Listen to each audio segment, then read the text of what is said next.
বহুত বছর তো বিদেশ করলাম, বহুদিন পরে এলাকাতে আসলাম, একটু এলাকা ঘুরে টুরে দেখি। এলাকা তো ফাইন। বাতি জানি বাতি যে যা তুমি স্মার্ট হয়ে গেছে বাতি জানি হনো চাচা তো হাতের কাছে কাম করেন নাই? গরিব মানুষ হাত রেখে তো কাজ করুন তুই তো অনেক পরিবর্তন হয়ে গেছে আয়ুর রাস্তা আইন দেখলে রাস্তা পাইন চাচা।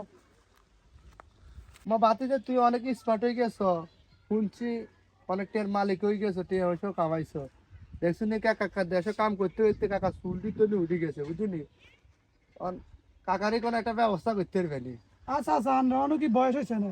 অন্য অনেক হারবেন। আমি তো ব্যবস্থা করতে পারবো আপনার লাগিয়া। আপনার কি পাসপোর্ট টাসপোর্ট আছে না? পাসপোর্ট একটা বানাইছি বহুত আগে বিদেশ যাই মনে করি আর সাবাসে গুলানো আর কেউ বিষয় টিসও দেয় না গরিব শরীফ মানুষ ওটা আছে তুই যদি কয় এটা রেনু রেনু বলে করান যায় রেনু করেন যায়, সমস্যা নাই। তো রেনু করাইলে তুই কাকারে নিতে পারবে কেন নিতে পারি। আপনি এই বয়সে আপনি যদি কোনো মহাজনগিরি করেন তাহলে আপনি ভালো টাকা কামাইতে পারবেন, মানুষের 2-3 লাখ টাকা কামাইতে পারবেন। দেখো এত টাকা কামাইতে রি হ্যাঁ, হাত থেকে তো কাম করি 10,000 টাকা কামাইতে কষ্ট হচ্ছে 2 লাখ টাকা তো কামাইতে এনকে কিন্তু আপনি কাইলে পাসপোর্টটা লই আইয়েন, আমার লগে দিয়ে করেন কেন? আর টিয়াও লাগবে, টিয়াও কিছু লই আইয়েন লগে, ঠিক আছে নি? আচ্ছা টাকা আনি প্রসেসিং এর লাগে টিয়া লাগে, বুঝেন না? টাকা আনি মই দরকার বন্ধ কাকার জমিটা বন্ধক দিয়ে লেবি হ্যাঁ। এখন বিদেশ যাইতে হইব দেড়শো থেকে কাকা কিছু করতে দিলে আচ্ছা ঠিক আছে তো যাই তোমার লগে দেয়া করি আচ্ছা বিকেলে দিয়ে করেন। পাসপোর্ট লই আই লিখবো কেন পাসপোর্ট আর কিছু টাকা দিয়ে আইয়েন। আচ্ছা আচ্ছা আচ্ছা ঠিক আছে। হ্যাঁ মুদির, সালাম আলাইকুম মুদির। হয় নিনতে? হ্যাঁ দেখেন না ভালো। আইয়া শুভ না ভালো শুভ। হ্যাঁ আইয়া। তাতে যে মোবাইলে কথা কো টাকা তো একটা আইছিলাম কিন্তু তোর লগে দেয়া করতে ও চাচা আসির না? কইছিলেন তো পাসপোর্ট লই আইতেন, আসেন না পাসপোর্ট ওই লই? পাসপোর্টটা লই আইছিলাম এরি ও আরে কইছিলে তো টিয়া দিবে লই আইছিলাম তো আচ্ছা আচ্ছা ঠিক আছে। তো ঠিক আছে চাচা, আমি প্রসেসিং এর লাগে কাল গিয়ে দিয়ে দিবি।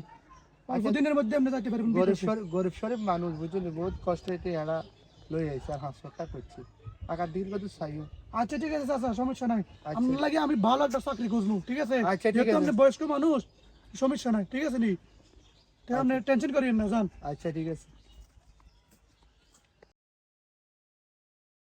এবার বাতি যা চাচা, তুই তো আজ যেতে কতদিন হলো 3 মাস হয়ে গেল কোনো তো খোঁজ খবর শুনে নাই চাচারে চাচা আপনার তো একটু বয়স্ক মানুষ, বুঝলেন না? আমার লাগে আমি ভালো একটা কাজ করতেছি, বুঝলেন নি? আপনার অনুযায়ী আমার একটা কাজ লাগবে না, টেনশন করিয়েন না। অল্প কিছুদিনের মধ্যে হয়ে যাবো।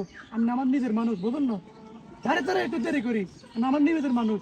আচ্ছা আমার লাগে সমস্যা নাই, তোর করে টেনশন টাকা করিয়েন না। টাকা বই দিলাম তোমার শাশি তুই বলে বিদেশ যাওয়া তো খবর না আচ্ছা ঠিক আছে তুই আচ্ছা আপনি টেনশন করিয়েন না চাচা। বাতি যে পুরাটা এলাকা টোহাই বাতি যারে দেখতেছিল না বাতি যে কোন আটটি এড়িয়ে গেল বাতি যারও দেই না সিস্টেম তুমি দিতে বলছি এ বলছে এবার বাতি যা চাচা আপনারা যে এত টেনশন লাগতেছে গেরে টেনশন করে না আমরা বাতি যারে দেখছিল হোসাইন বাতি যারে আপনার বাতি যে বিদেশ থেকে আইছে হ্যাঁ হ্যাঁ কেন আপনি জানেন না না কিছু তো জানি না আমার বাতি এক সপ্তাহ আগে যে বিদেশ যে গেছে আবার কিতা আপনি জানেন না, আপনি জানেন না আপনার বাতি যা ও আরে খাইতে গেছে রে বাতি যা আরে খাইতে গেছে কি হয়েছে চাচার আবার বুড়া বয়সে লোভ করি আয় যাই আর নিজের জমিটা হারাইলাম জমিটা করি মাসে 10-15 হাজার টাকা আয় করতাম জি উঠলে কষ্ট মষ্ট শান্তিতে যা খাইছি 2 মুঠ খাই বাঁচতে ইতাম কারণ বিদেশের আশা করলাম আটটি হয়ে গেল জমিও গেল শেষ পিস বাতি যারা ধরা দিতে গেল লোভটা করোনা ছিল না শেষ বয়সে যা ছিলাম আল্লাহর কাছে সন্তুষ্ট থানা ছিল আরে এখন বুঝতে পারছি লোভ পাপ পাপের মৃত্যু